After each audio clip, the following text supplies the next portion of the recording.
What's going on there, guys? We back with another one. And today, man, we're going to talk a little bit about Deion Sanders and the potential reason that he left. I didn't jump right on this at first. I had heard this from a few people in the last few days, right?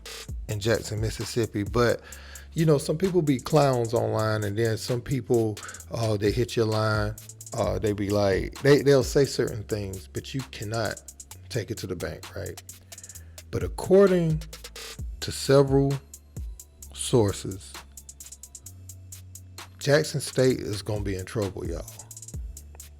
When the general public finds this out, if this story indeed does have validity to it, it's going to make HBCUs look bad, y'all. So what I'm hearing, allegedly, is the program was stealing funds from the Jackson State football program. The money that Deion was helping to bring in and the players, they were misappropriating funds, just to put it plainly. They said they would pay him a percentage of ticket sales after $30K, right? Because essentially anything over $30K is what he's bringing to the table. Nothing. Never got that money. And you know, Deion, he was trying to find a way to compensate his staff with that school's budget. You know what I'm saying? So that was another way to incentivize their contracts and get them a little bit more money. Never happened. They said Deion wanted to do a TV deal, and the university butted heads with him on that. So Deion was trying to get the program more visibility, and they won't try to do that. We all know, he said in the interview, he used some of his salary to invest back in the program, get the facilities up to date, modernized, and to get them upgraded, right? There's more things, but I don't want to overly delve into this if this story is not indeed true. But they did say Jackson State tried to make a 7-figure offer at the last minute, but it was too late. You know, at that time, Prime had seen enough. And oh yeah, another thing, they wanted him to pay his staff based on them giving him a 7-figure deal. So basically,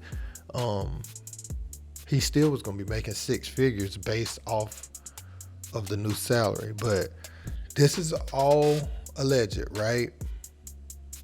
Few people have said things like this. I don't want to go in deeper and deeper because it is still at the rumor phase. But a lot of people are saying it. If you watch the Off Script HBCU podcast, you know, he quoted the president of the school, and he was like, it's your fault he left. And everybody that I've spoken with says the president, he wanted to be elevated, seen in the limelight on the same level as Deion. So, I don't know, man. This is, if this is true, and you had somebody like Deion Sanders on campus, and you wanted to be stingy with a more than fair deal, and you didn't want to give him the funds that you agreed on contractually, and he even stayed 3 years, and he didn't say anything about it to the media. He didn't badmouth y'all not one time in the media. This is going to blow up all in their face, and then you're going to have a hard time finding people like Deion Sanders. Well, it's not too many people like Prime that has the charisma, the coaching ability, and because face it, man, you already were at a disadvantage with the tools that you had to attract players, and he still found a way. So I hope this is not true, man, but a lot of people saying it, and they saying it's going to be in the news soon. I guess we have to just sit back and see, but oh boy. Look, don't forget to like, share, and subscribe. Until next time, peace.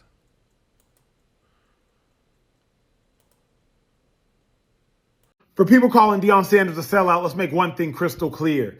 There will always be jobs for black people in black spaces. The long-term objective should be to navigate, infiltrate, and integrate spaces that you do not commonly see black faces. That is what Deion Sanders is doing. Back-to-back SWAC titles, a 12-0 season at Jackson State. He earned himself the opportunity to now integrate a space, a PWI, that is not as familiar with a coach that may look like, sound like, or bring his swagger to that campus. Now that Deion Sanders can collect some real estate in a space that's not typically occupied by a black face, then he can continue to elevate people that look like him. Let's not be so simple-minded. Let's not be so short-sighted. Let's not be so small in our train of thought that we do not think an opportunity for a black man going to a PWI is not a good opportunity for black people at large. Let's think about what Deion Sanders did for an HBCU. Coming from somebody who's on the television side of things, do y'all realize that College Game Day, one of, or no, maybe the biggest college football show, was on an HBCU campus for the first time in ever? Because of what Deion Sanders helped do. He did not do it exclusively. There are a whole bunch of people that played a part, but because of what Deion Sanders helped do. Let's applaud Deion Sanders for what he's done at Jackson State and what he's about to go do at Colorado. And shout out to the next person that takes over at Jackson State. Keep doing what Deion Sanders already did. But what I'm not going to do is tear down a black man who already helped succeed and put a program to a higher level of notoriety from a national perspective. I'm not going to try to take his legs out from under him. Congratulations to you, Deion. Go occupy real estate in a space that we typically don't see a person looking like you occupy.